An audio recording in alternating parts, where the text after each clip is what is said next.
Beaucoup d'hommes ne savent plus comment être des hommes parce qu'ils ont passé leur vie à essayer d'être ce que la société attendait d'eux et ce que leur éducation leur a montré ou dit comment ils devaient être. C'est-à-dire des êtres forts, puissants, capables d'encaisser sans faillir et de tout assumer. Je crois que les hommes se sont perdus en voulant devenir inattaquables, irréprochables, pour ne plus revivre les souffrances de l'enfance et surtout l'humiliation, je pense, pour le masculin.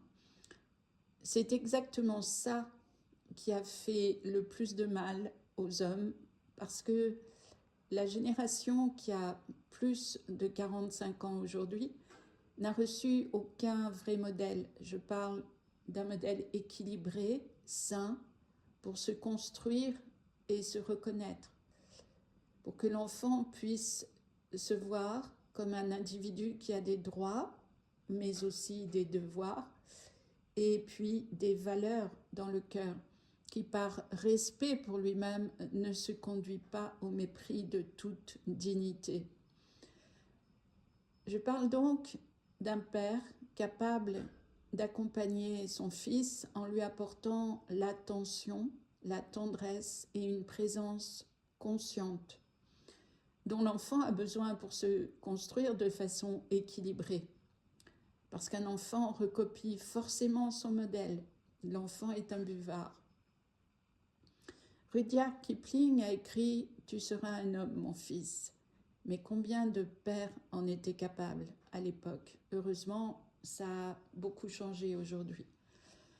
Aucun jugement donc, parce qu'on ne peut chercher ce que l'on ignore. Donc aujourd'hui, faute de vrais modèles, beaucoup d'hommes sont absents ou immatures. En fait, un enfant, un cœur blessé dans un corps d'homme. Épuisés d'avoir porté un rôle qu'on ne leur a pas vraiment appris et qui, de fait, ne leur appartient pas. Épuisés de faire semblant d'être des forteresses, de ne pas pouvoir montrer leurs émotions, celles qui restent coincées dans la gorge mais qui sortent tout de même en colère et parfois violentes.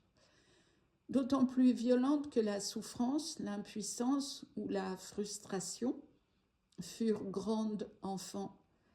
Parce que plus un enfant a subi, plus les émotions contenues le transformeront plus tard en bombe à retardement.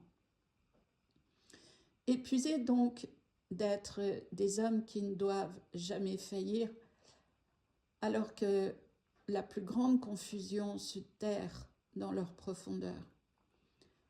On a appris aux hommes que ressentir égale faiblesse, demander égale dépendance ou incapacité, douter égale perdre leur statut, ralentir égale devenir inutile.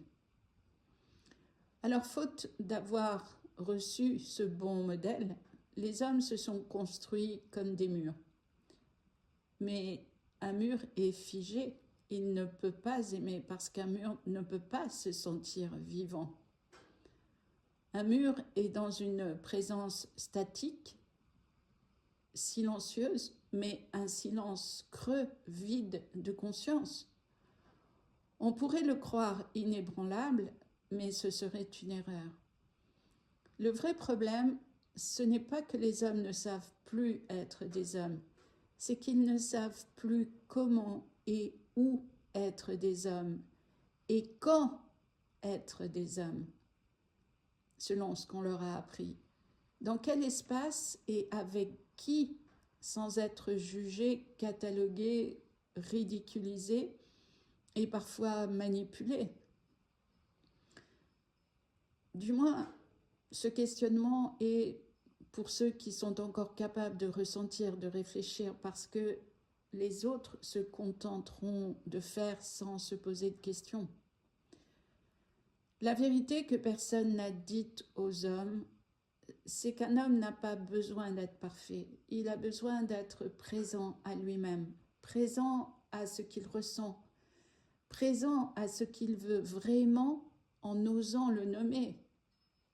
Pas comme un enfant timide qui se tait. L'invitation, c'est de reconnaître que oui, tu peux encore te redresser. Tu n'es pas complètement cassé. En écoutant ce message, tu peux prendre conscience de la cage que tu as construite pour te protéger et que tu ne peux pas ou plus contenir aujourd'hui. Tu peux donc commencer à sortir d'un rôle qui t'a éteint, qui t'a volé qui tu aurais pu être si tu avais reçu le bon mode d'emploi. Et ça, vois-tu, c'est le début de ta vraie puissance. Une puissance que tu ne peux pas, que tu ne trouveras jamais à l'extérieur de toi. Tu ne peux la trouver qu'à l'intérieur de toi et sois sûr qu'elle rayonnera à l'extérieur de toi. Parce qu'une personne puissante émane simplement à partir de sa force tranquille, d'un regard profond, sans avoir quoi que ce soit à prouver à qui que ce soit. Voilà, si tu veux continuer ce passage, abonne-toi, parce que dans ma prochaine lettre, on va parler de ce que les hommes vivent vraiment. Merci à toi et à bientôt.